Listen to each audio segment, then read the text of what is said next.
आदरणीय deputy speaker साहब, आपने बजट में मुझे बोलने का अवसर दिया, इसलिए सबसे पहले आपका धन्यवाद, आभार।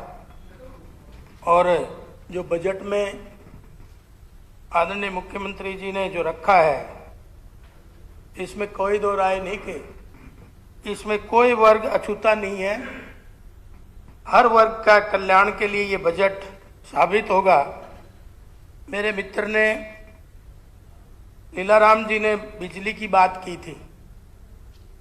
आज से पहले मैं देखता आया था, हमारी सरकार से पहले लोग 24 घंटे बिजली देने के वादा करके लोगों से वोट बटोरने का काम करते थे।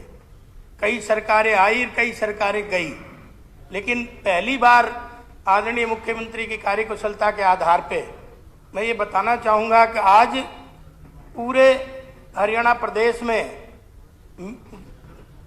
मेरा गांव जगमग गांव के योजना के माध्यम से आज 5570 गांव में 24 घंटे बिजली देने का काम किया है। और मैं जिले देख रहा था, 10 जिले उसमें टोटल कवर हो रहे हैं। और आगे 22-23 के बजट में जो प्रोविजन आया है, उसमें भी जो बाकी हुए बचे हुए गांव हैं, उनमें इस योजना के तहत 24 घंटे बिजली देने का काम मेरी सरकार कर रही है। और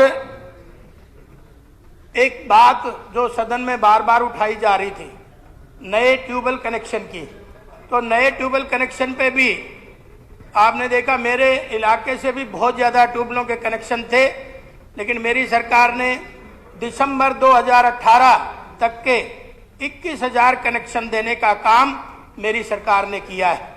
और मैं सरकार से ये कहना भी चाहूँगा कि जो अब तक जिन भी किसानों ने अप्लाई किया है, उनके भी कनेक्शन जल्दी ही सरकार देने का काम करेगी। इसी तरह से आपने देखा कि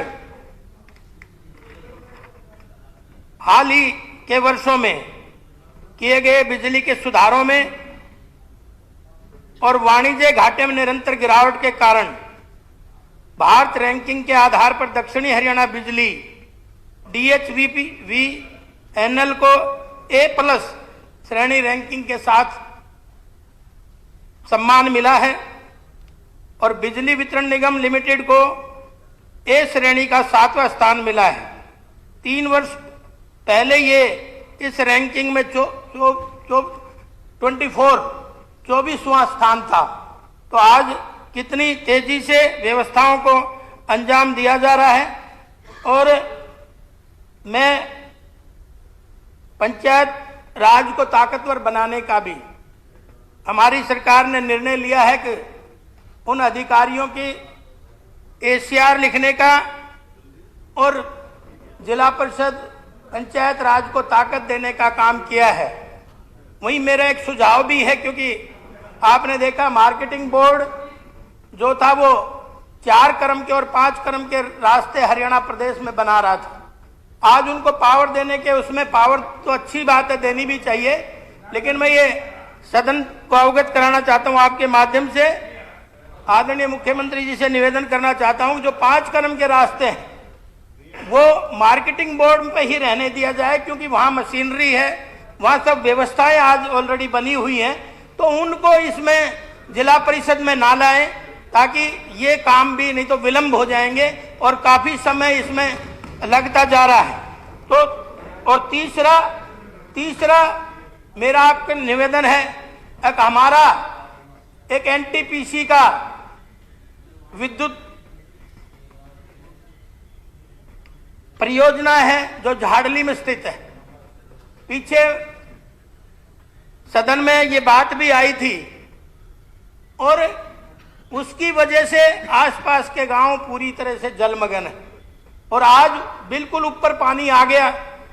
तो मैं ये समझता हूं, जिसमें ज्यादा तो झाड़ली गांव है, उसी के साथ गोरिया है, उसी के साथ मेरे हल्के का गांव लीलोड है, सुधराना है, तो आसपास के गांव काफी जलमग्न हो गए, सेम की स्थिति में आ गए।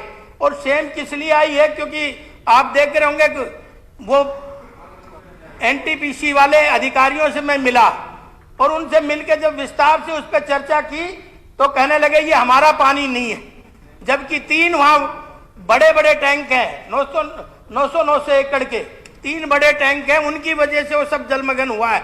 और जब कोयला धोते हैं तो पानी हमें सारा बाहर निकलता है, उसी की वजह से जलमग्न हुआ है। पीछे जब 16 से पहले आपने देखा कि जब वहां के किसानों ने धरना प्रदर्शन किया तो 16 तक उनको मुआवजा देने का काम एनटीपीसी ने किया, लेकिन आज फिर वो उनको उकसाने का, लोकल किसानों को उकसाने का काम कर रहे हैं ताकि वो फिर धरने पे बैठे।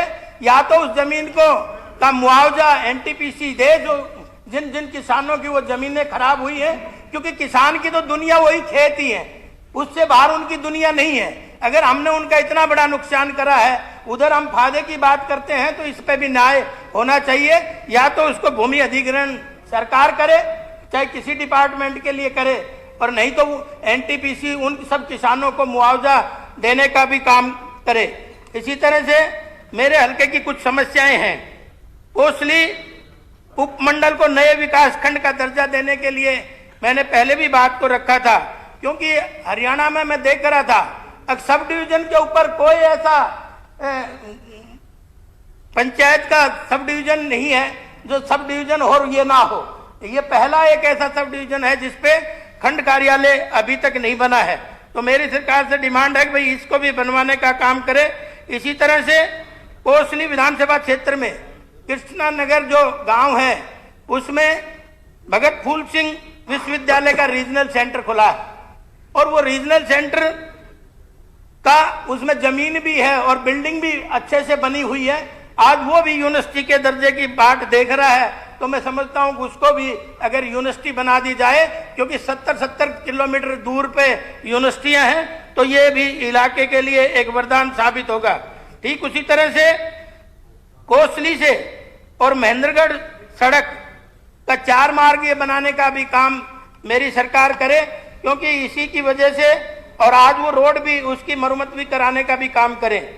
ठीक उसी तरह से मेरे में छोटे छोटे 3 रोड हैं, जाटूसाना से गुडियाणी जो पीडब्ल्यूडी का रोड है वो भी, उसके भी रिपेयर कराई जाए। उसी तरह से बठेड़ा से और देवलावास गुलाबपुरा तक का एक रोड है, उसका पैसा भी सैंक्शन है, पर पता नहीं सरकारी जो कर्मचारी है उतनी स्पीड से काम नहीं कर पा रहे जितनी स्पीड से। एक तो पैसा ना हो तो लाचारी होती है, लेकिन पैसा होते हुए भी उतनी स्पीड से काम नहीं कर पा रहे।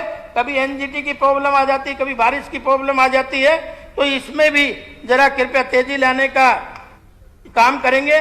दूसरा, बिजली विभाग के मंत्री जी भी हमारे बीच में बैठे हैं, मैं इनसे भी निवेदन करना चाहूंगा। अब 33 केवी पावर हाउस गुरावड़ा एवं 33 केवी पावर हाउस पालावास, दोनों ही 132 केवी पावर हाउस गंगायता जाट की एक ही बिजली लाइन से जुड़े हैं। क्या सरकार इन दोनों को अलग अलग लाइन बिछा के, ताकि क्योंकि लोड की प्रॉब्लम रहती है, इसलिए अलग अलग लाइन बिछा के इनका भी दुरुस्त करने का काम करेंगे। अब मैं अंत में एक बार पुनः बजट पे, जो मैं बजट को पढ़ रहा था और मेरा साथी एक बोल के गया कि बजट में रेवाड़ी नहीं है, मैं बता देना चाहता हूं रेवाड़ी में फ्लोर मिल का भी अभी इस बजट में प्रोविजन है, और इसी में ही ऑयल मिल का भी इसमें है। और तीसरा, जो सड़कों की बात हो रही थी जो वाया पटौदी रेवाड़ी होके और नारनौल जा रही है, उसमें भी उसके बजट में प्रोविजन है। ऐसी अनेक बातें हैं जो प्रोविजन रेवाड़ी का भी उसमें है। तो और बस स्टैंड का भी, जब मैं देख रहा था कमेटियों में बैठा था, तो बस स्टैंड का भी रेवाड़ी का बजट का प्रोविजन उसमें है। ये क्योंकि ये 35-35 साल तक बैठे रहे, इनको पता ही नहीं चला अब बस स्टैंड भी जरूरी है। आज वो जब बनने लगा है तो उसके क्रेडिट लेने की फिराक में ये लोग दौड़ रहे हैं। और रहा मेडिकल कॉलेज की बात उन्होंने जैसे उठाई, जबकि उसको पता है कि एम्स बन रहा है, मेडिकल कॉलेज से तो बड़ी चीज बन रही है हमारे इलाके में, तो हमें मेडिकल कॉलेज की जरूरत थोड़ी है, हमें तो एम्स की जरूरत है, वो बन रहे हैं, हमारी सरकार बना